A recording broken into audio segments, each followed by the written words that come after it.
Many years ago, visionary people set aside public lands for public education and healthcare and buildings that we could gather together in to make the world a better place for people in British Columbia. Since 2001, 190 schools in British Columbia have been closed, and 79 of them have been sold off. So I founded Lands, Let's Agree Not to Dispose of Schools, when I found out about the sell-off of public school lands in 2007. And it's been my life work for the last 4 years, amongst many other things I've been doing, to try to stop the sell-off of public school lands. And the way that I see it is it's a question of stewardship, and that public education in general is a question of stewardship. And when I think about my vision for our province, and I close my eyes, I see it like crop management.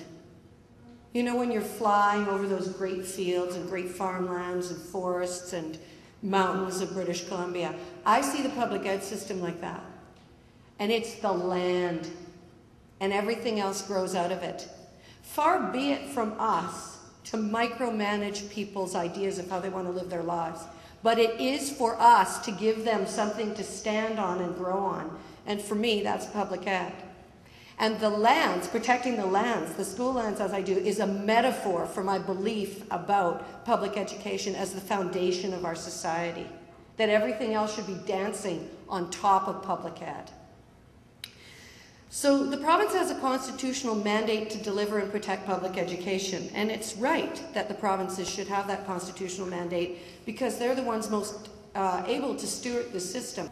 So the pattern of what happened in the last 10 years in K-12 funding is an important thing to understand, because people talk about the cuts to funding in post-secondary education, the funding that we never quite had in early childhood education and trades training in K-12.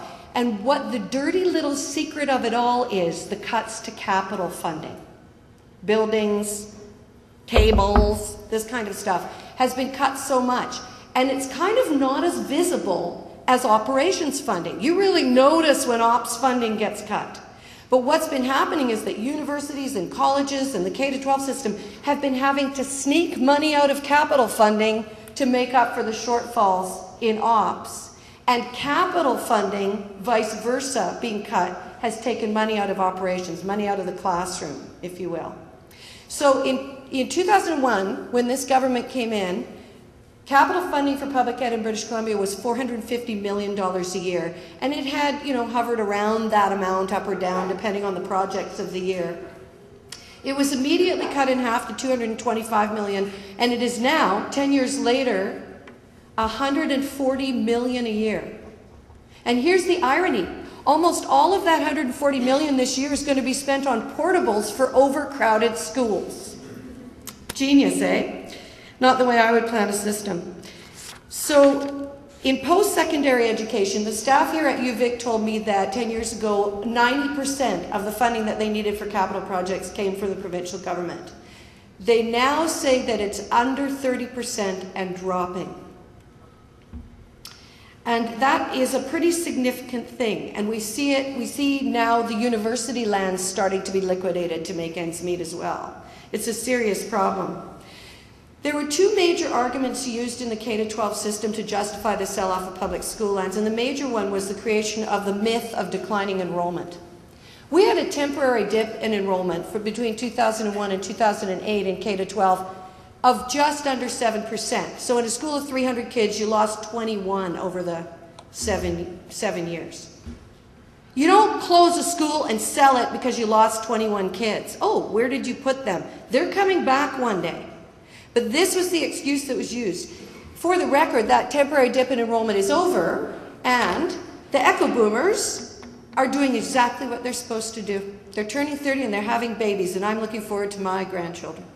So step up your game, people. Let's go. And it's very important to know that, because that was the big justification. Oh, declining enrollment. It was a temporary dip. It was unprecedented. Never in the history of public education in British Columbia had a temporary dip in enrollment caused anybody to sell any land.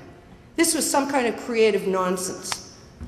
And the second way that this has done is to undermine confidence in the buildings. And one of the battles you can help me with is helping people tease apart the value of a building from the value of the land sitting underneath it. Because people see this old rickety building, they go, oh yeah, I might as well sell it. It's not the building, it's the land that we have to hold on to, because you're never going to get it back. So there's a big difference between selling the odd school, which I don't have a problem with, if it's no longer in a neighborhood where anyone's ever going to live again, and selling off systematically public assets for short-term cash flow, because that's what's been going on. How did that happen? The ministry told the school districts, if you want money for capital projects like a new school or seismic upgrade, you have to bring money to the table to move up the priority list for capital funding.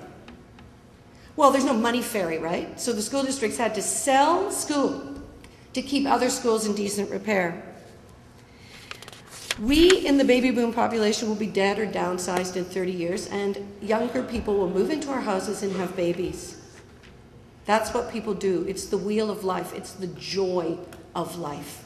It's our future. I think there's so much propaganda right now trying to tell us that we don't really have a future, so we shouldn't really worry about it. I think we do.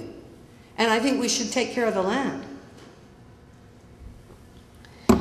So there were a lot of reasons I went after this issue. Community schools knit communities together. With cuts to the social safety net, the best social safety net we can have for kids is that they're rooted in their own communities going to school, where everybody knows them and they can see if they're going sideways because they've known the kids since they were 2.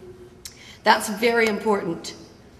I think it's an environmental disaster that people are driving kids to schools that are further away.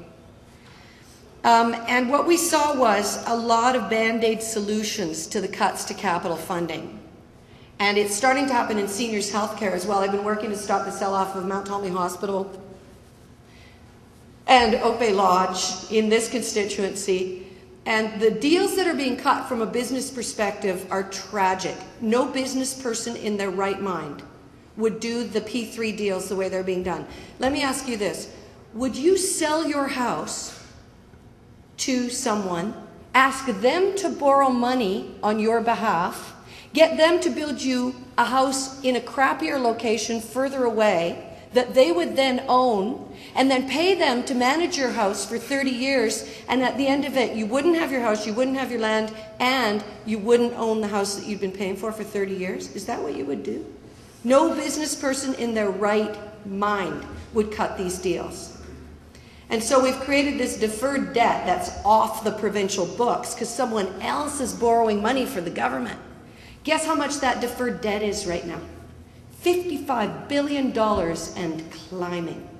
And the Auditor General forced Carol Taylor in 2005 to declare that and call it the deferred debt, because we are indenturing ourselves to the multinationals to build these buildings and manage them for us. Thanks for listening. So I just have a couple things that I'd like to add. The boards are demanding the right to sell schools from the ministry. What happened was the ministry made a rule right before the last provincial election in 2008 that school districts could not sell school lands without the permission of the minister, although school districts are allowed to sell school lands, sell public schools to private schools for below market value without the permission of the minister. They're also allowed to sell them to the French school district or community organizations for below market value. So the school lands are at risk of being sold into the private system as well. And the school districts who are cash starved are demanding the right to decide when they're going to sell their own schools. It's an interesting thing between the districts and the province. There's always been kind of a healthy tension between them. They keep each other honest. I'm not sure I agree with the districts having the mandate to sell schools when they feel it's appropriate. Some of the districts will understand their stewardship role, and some of them won't. And I think maybe that tension between the districts and the province is healthy. So I guess in closing, what I'd have to say is this. We need to plan for a healthy, joyful, and creative future for this province. That's what it's all about.